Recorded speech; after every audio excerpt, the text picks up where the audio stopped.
every once in a while, maybe once or twice a month, to kind of give us a break, there was a little village over the river, over this river, and we would go guard the river for a couple days. And now this gave us a chance to relax, and they would bring out hot meals, and we could drink some beers, and we were still working, but and there was two young kids, and they lived in the village.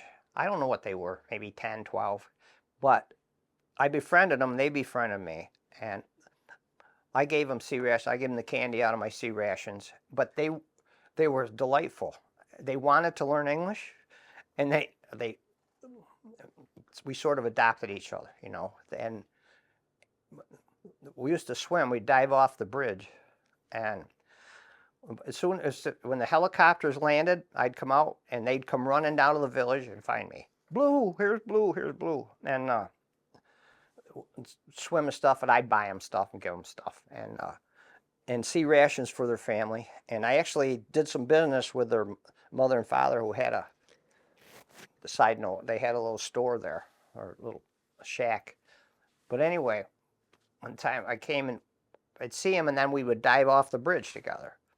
So I came and they came, and I started to dive off the bridge, and they're screaming, no, no, no. And finally I looked, and there was concertina wire, barbed wire, strung all big rolls of it. I was going to die right in the middle of it. and they were screaming at me, though. No, so they saved you. Huh? They saved you. Oh yeah, yeah, absolutely. And you boy, that made my, you know. So close. Yeah, yeah. I was going to die right in the middle of it. But they did. They put that in there because they couldn't come down the river, you know, and blow up the bridge or something, you know. But boy, that'll freak you out.